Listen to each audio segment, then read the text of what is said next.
All right, guys, and we're back for part 2 of chapter 18, wrapping up the Civil War. And the good news is there's only one more chapter to go after this, and you are done with U.S. history. So I'm going to pass it over to Mr. Nichols, and he's going to take it away. All right, guys, we are at 1863. If you remember, one of the big things about 1861 and 1862, Lincoln was looking for a Union victory. If he can get a Union victory, then he can issue the Emancipation Proclamation.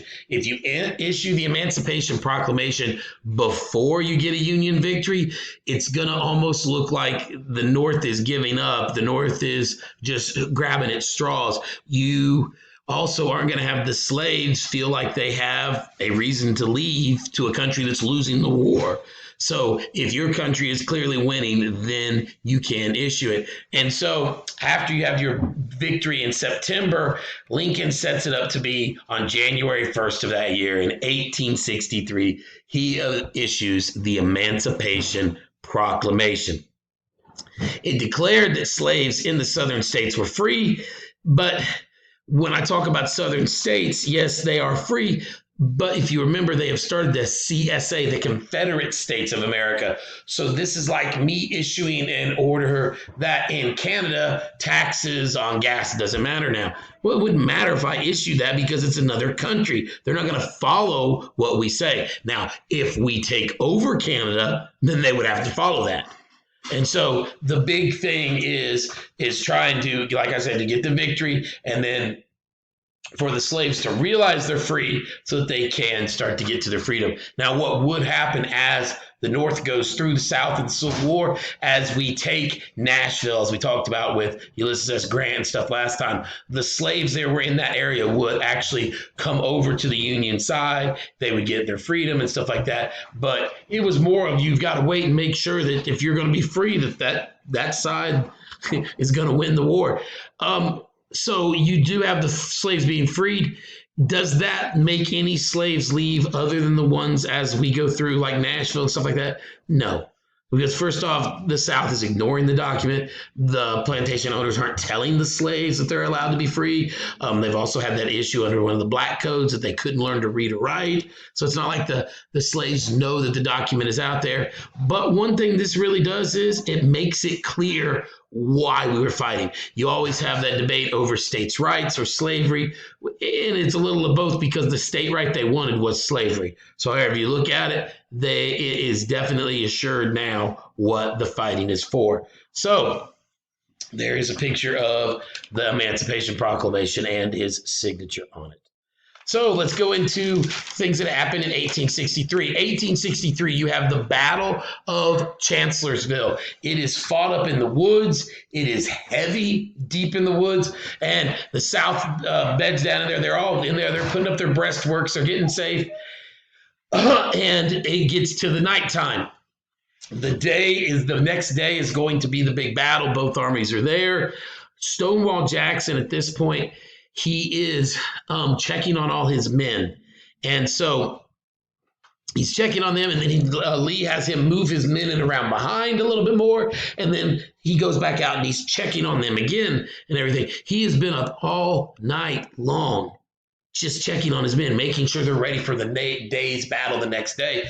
And it's about 4 o'clock in the morning. He's tired. And not only that, the guys that are on guard duty, you think about it, you're camped right next to your enemy. You know there's going to be a battle that next day. You're up at night. It's nerve-wracking. You don't know what's going on. And Stonewall Jackson is riding up towards a group of his guys at night. And whoever the guy was that was on sentry duty that night, instead of saying, halt, who goes there, or trying to find out, he just pulled his gun up and shot. And at this point, Stonewall Jackson is shot by his own men. He falls to the ground. And they come over because they realize it's Stonewall Jackson. They're trying to take care of him. And the whole time, Stonewall Jackson is on the ground. All he's talking about is to the man who shot him, make sure no punishment comes. He was trying to do his job. He was just nervous. And so the whole time they're trying to take care of him, all that Jackson is worried about is how the men are going to treat the man that shot him. So you not only get the idea of more of Stonewall Jackson's character, He was more concerned for others. And what happens is they have to put him on a wagon and they take him home all the way back to his hometown. They have to amputate his arm. And because of where he got shot and everything, they just take the arm off. He is actually, his arm is buried there at the battlefield, and then he is buried at his house and everything. But he gets taken to his home, and for a couple of days he laid there because of all the infection. One thing you got to realize, yes, people got shot, and they don't count as a death on the battlefield.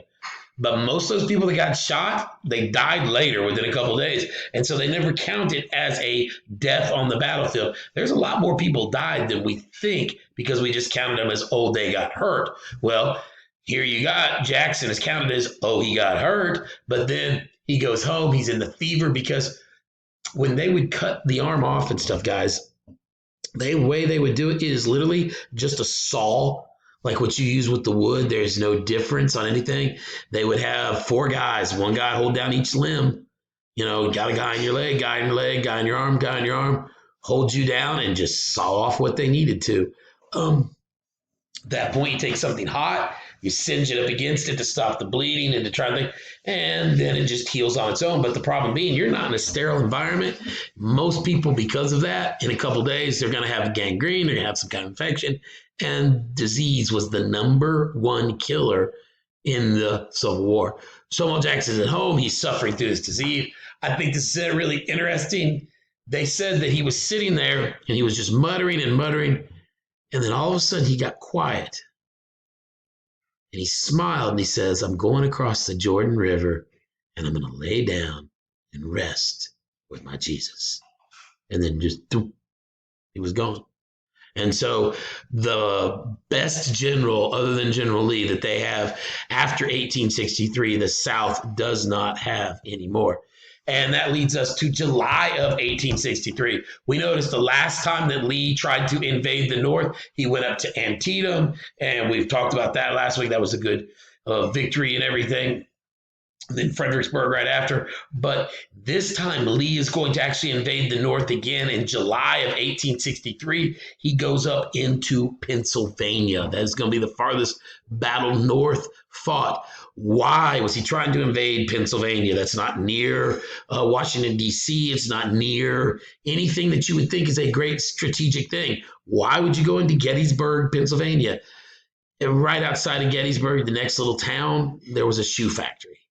And when Lee's guys, most of them didn't have shoes. And you're walking around, you're fighting on a battlefield, and you don't have shoes. And what happens is, at Gettysburg, the two armies are actually going to run into each other. They don't mean to run into each other. It just happens. And that's the way most of these battles happen, as all of a sudden they realize they're there. And you get into these fights. And so day one, you have all these skirmishes and lines are beginning to form up. Where they're at in Gettysburg is a Bible college. And so they call it a seminary. And there is a thing called Seminary Ridge where the Bible college is located at the top.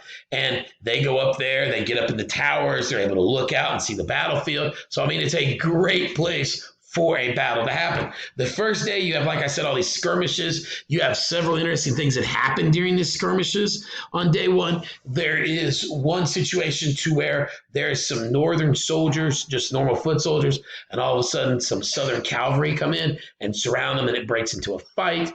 The North is losing bad because they're way outnumbered and everything, and it's down to just the few last guys, and they're up there, and all of a sudden, they start taking the American flag and they begin to rip it into shreds and to stick it in their mouth and eat it. And they're swallowing the flag. And when the Southern soldiers come over and they're trying to take them as prisoners and everything, they're asking them, what are you doing? And they said, we would rather eat our flag than surrender our flag. And so on day one, you literally had some guys literally ingest the American flag because they would not surrender it.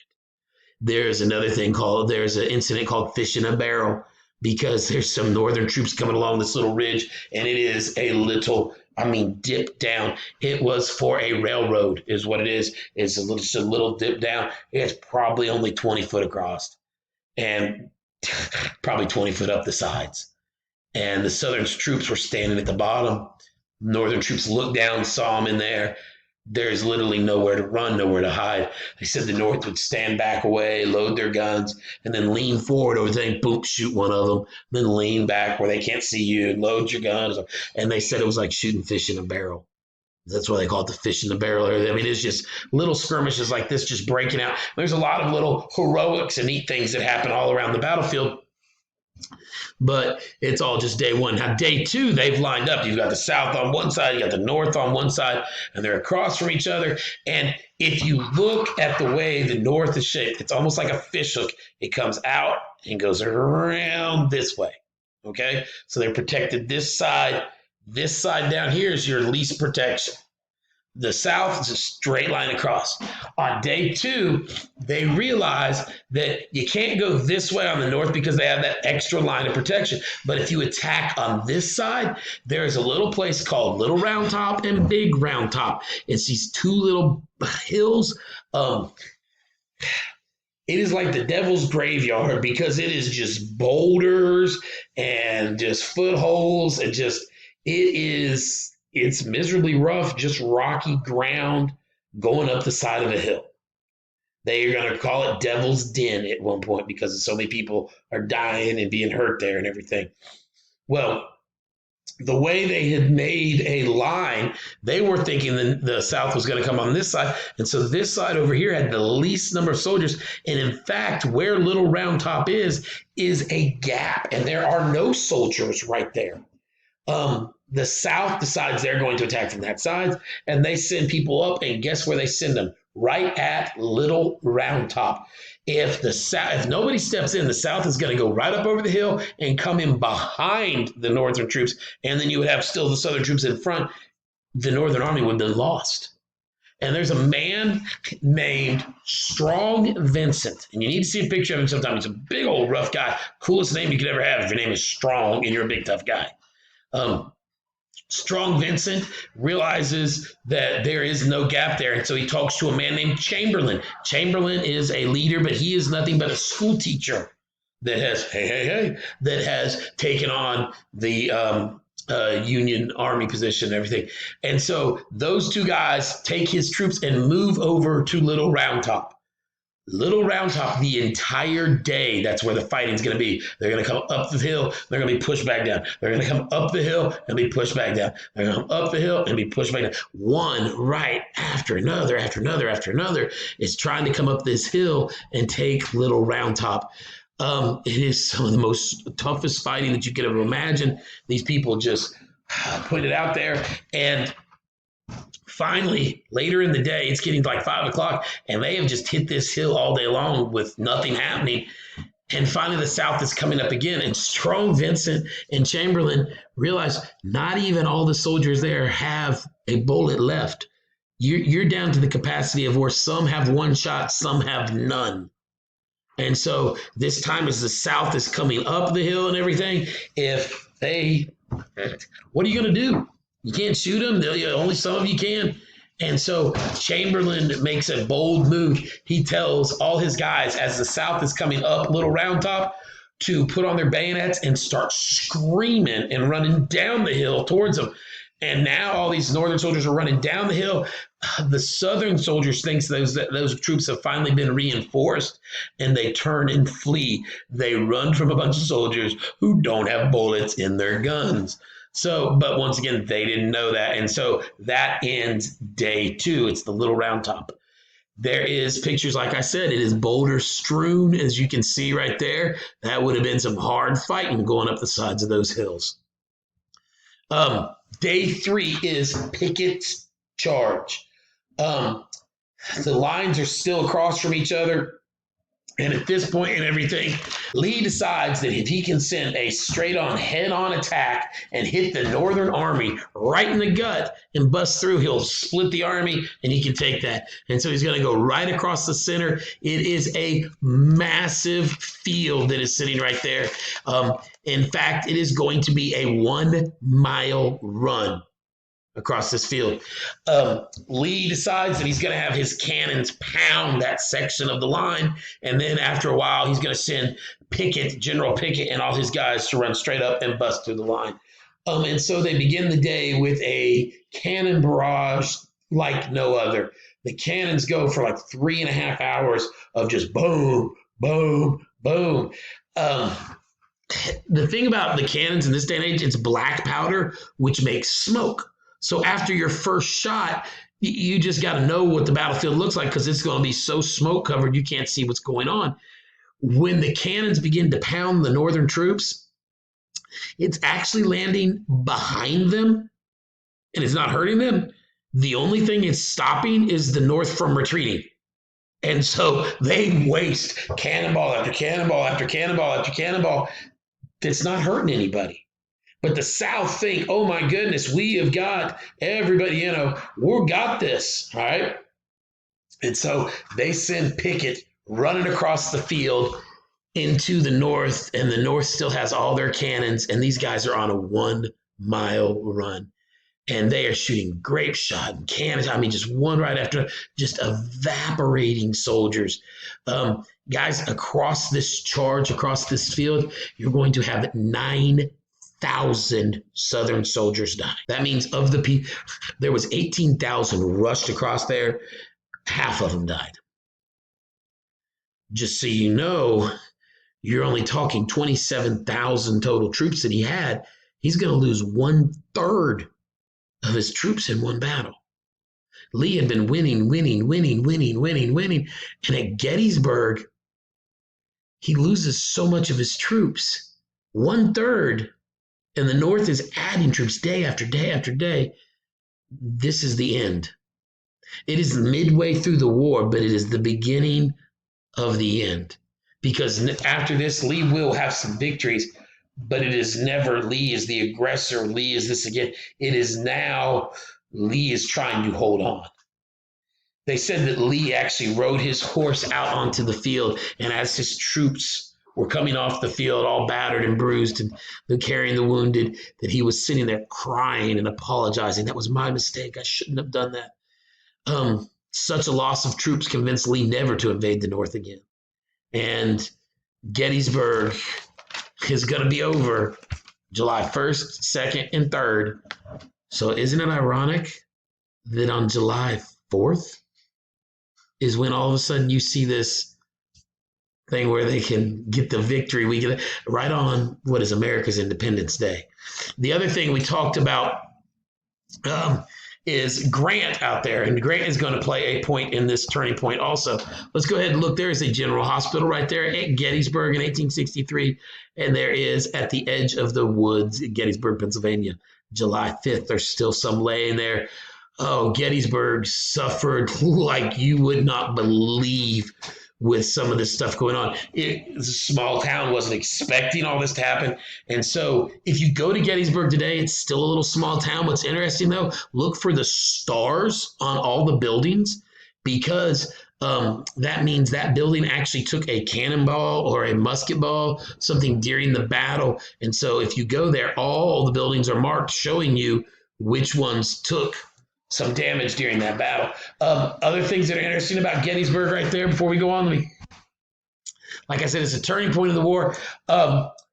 This is going to be so interesting. There is a family who lives at Gettysburg, and the man has several girls, watching his children hide in the basement and cry during this time as the battlefield's going on, the soldiers dying and everything. After the battle, the man says he wants to move as far away from the battle as he can. And so he takes his family and he moves to Virginia to get away from the war, to a little place called Appomattox Courthouse. Tiny little nothing town. And there the man moves. What's kind of interesting about this, the man did this to get away from the war. You will know here from the end of this chapter, they surrender at Appomattox Courthouse in this man's backyard. So the man moved to get away from the war, and then both armies show up 2 years later in his backyard. So it's kind of hilarious to me. Other things interesting about Gettysburg at this time also, while the battle's going on, there is a 63-year-old man that had an old flintlock and everything. And because he happened to be where he was, He couldn't go off and fight with the army. But if the army came to where he was, they said this little old man came out, went straight to the front lines and fought all 3 days and then just went back on home.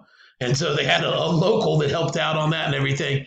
And if you get to go to Gettysburg, it is quite interesting because it's going to be turned into a national park.